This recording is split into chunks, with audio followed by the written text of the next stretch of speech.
सुप्रभात विद्यार्थी मित्रांनो, कसे आहात तुम्ही? मस्त आहात ना? तर आज आपण मराठीत कविता 3 माझ्या अंगणात हे शिकणार आहोत. यात कवी ज्ञानेश्वर कोळी यांनी जेव्हा शेतकऱ्याच्या शेतात नवीन धान्य पिकल्यावर शेतकरी खूप आनंद होतो याचे वर्णन केलेले आहे. तर चला आपण या कविताचे वाचन करून पाहूया. तर मित्रांनो, मी या कविताचे वाचन करून दाखवते. लक्षपूर्वक ऐकावे. ओके. गहू साडवाच मोती काड्या रानात सांडलं आणि माझ्या अंगणात लख चांदण पडलं. काळ्या शार मातीतूनी मोती पवड्याची रास अंगणात माझ्या डुले रानमेव्याची मी जास. दिला घेतला वाढतो रानातला रानमेढा तुम्ही आम्ही सारे जन गुण्या गोविंदानं खावा. जीव दमतो शिनतो घास भरवते माय घरामधी घरट्यात जशी दुधातली शाय. अंगणात आज माझ्या दान टिपती पाखर दूर उडून या जाता आसू येती गालावर. तर ही कविता लिहिली आहे ज्ञानेश्वर कोळी. यांचा जन्म झाला 1956 साली. यांनी जगणे माझे आयुष्याच्या वाटेवर घन दाटलेले छावणीच्या कविता आकाश पेलताना हे कविता संग्रह कोळी हे कवीने लिहिलेले आहे. 8 आण्याचा गुळ 8 आणे का गुळ हा कथासंग्रह सुद्धा प्रसिद्ध आहे. या कवितेत कवी सांगू इच्छितो की शेतकरी शेतात रात्रंदिवस काम करतो. काय करतो? जो किसान है यह अपने खेत में रात दिन क्या करता है? काम करता है. जेव्हा त्याच्या शेतात खूप धान्य पिकते और जब बहुत मेहनत करने के बाद किसान के खेत में अच्छी फसल आती है तेव्हा त्याला खूप आनंद होतो. और जब उसे बहुत आनंद होता है किसको? किसान को. प्रस्तुत कवितेतून शेतकऱ्याच्या मनातील विविध भावनेचे वर्णन कवीने या कवितेत केलेले आहे. मतलब जो किसान है, किसान की भावनाओं का वर्णन इस कविता के माध्यम से कवि ज्ञानेश्वर कोळी ने हमें बताया है की एक किसान क्या सोचता है. म्हणजे एका शेतकऱ्याच्या डोक्यात कोणकोणत्या विचाराचे जे गोळा झालेले आहेत. तर हे जे शेतकरी आहेत त्यांची भावना या कवितेतून कवीने व्यक्त केलेली आहे. तर चला आपण पाहूया. गहू साडवाच मोती काड्या रानात सांडलं. यहाँ पर कवि ज्ञानेश्वर जी कहते हैं कि गेहूँ साड़वाच मोती. साड़वाच मोती का मतलब होता है ज्वारी के दाने. जो ज्वारी के दाने हैं कैसे हैं? मोती के जैसे है. काड्या रानात सांडलं. काड्या रानात सांडलं मतलब किसान ने जो ज्वारी की बुआई है ना, उसको पेरनी कहाँ किया है? काली मिट्टी में किया है. रान म्हणजे क्या होता है? जंगल. तो अब यहाँ पे जंगल का मतलब जंगल में तो खेती नहीं करते हैं ना, यानी काली मिट्टी में लगाया है. आणि माझ्या अंगणात लख चांदण पडलं.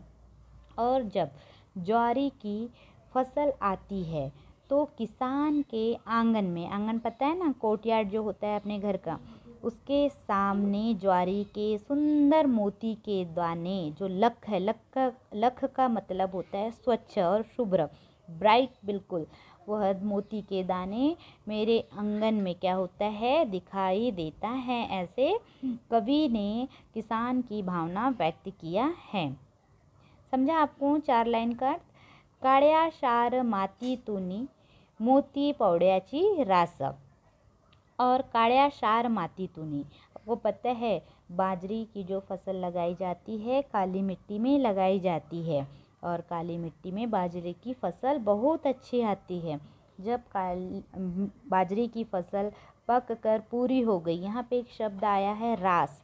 रास का मतलब होता है ढग, ढीग। रास मन से ढीग, तो किसका ढीग? ज्वारी का ढीग।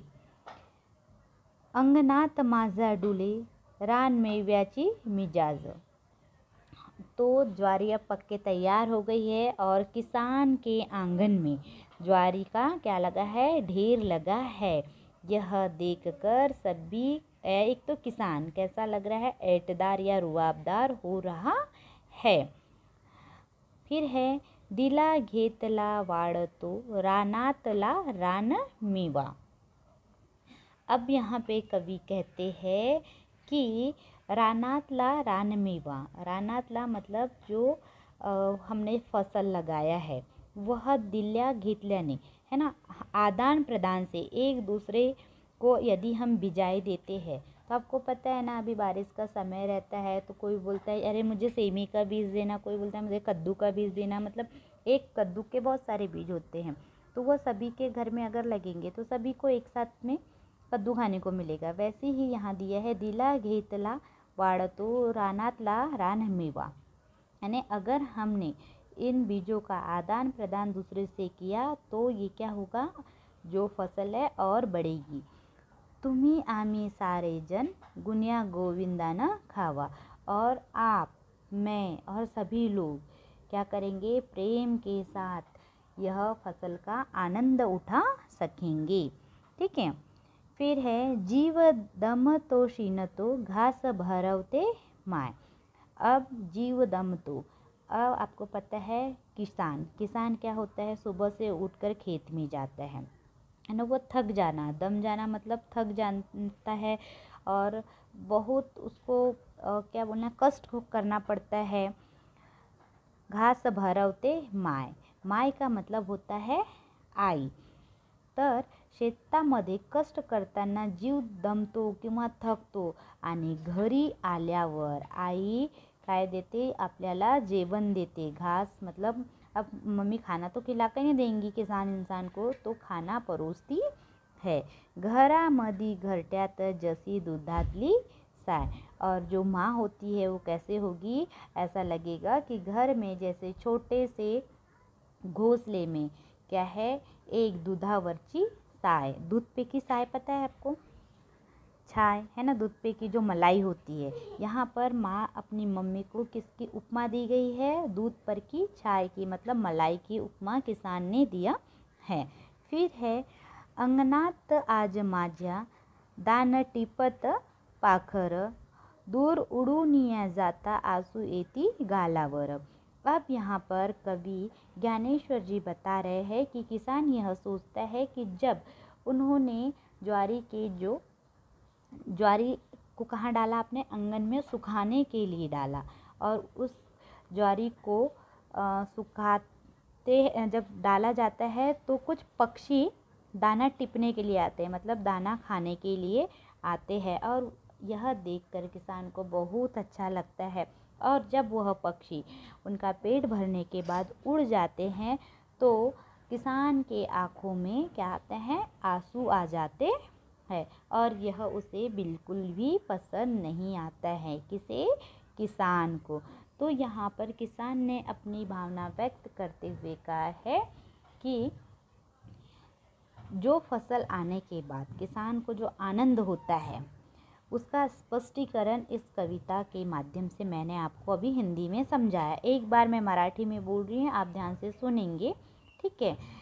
पहले 4 लाइन का अर्थ है, शेतात धान्य पिकल्यावर आनंद व्यक्त करताना शेतकरी म्हणतो, माझ्या काळ्या शेतात मोत्यासारखे गहू आणि ज्वारीचे दाणे उगवलेले आहे आणि पिकलेले आहे आणि माझ्या अंगणात जणू असे वाटत आहे जसे मोतीचे शुभ्र दाणे पडलेले आहे। मोती पता है ना आपको? मोती वाइट होता है।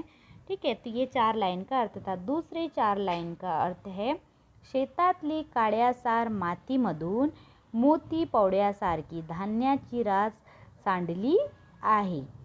माझ्या अंगणात रानातल्या पिकलेल्या फळांची जैसे रुबाब आनंदाने दिसत आहे। मतलब खेत से जो लाया हुआ गेहूँ या ज्वारी का बीज है, यह मेरे आंगन में बहुत ऐठदार दिख रहा है। तीसरे 4 लाइन का तीसरे स्टेंजा का अर्थ देखेंगे।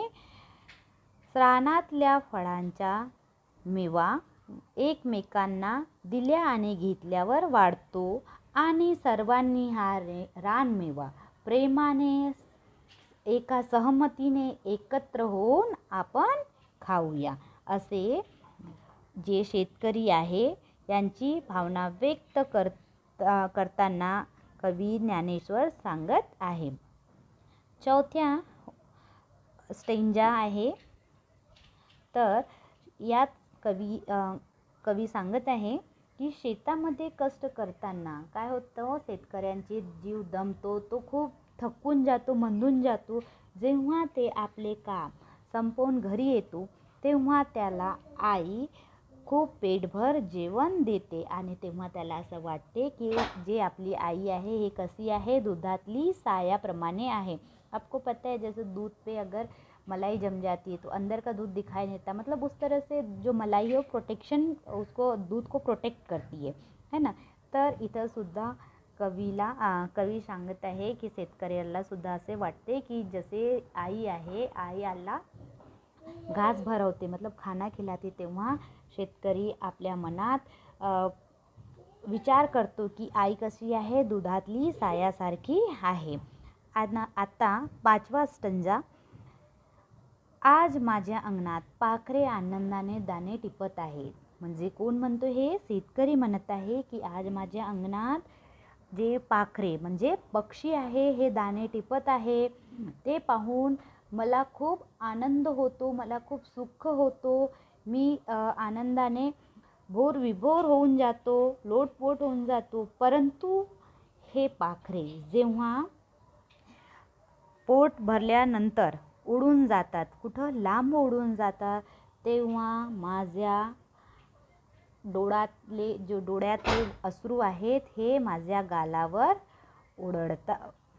उड़तात है ना, मतलब आँखों के अश्रू, आँख के आंसू है वो गाल पर गिर आते हैं।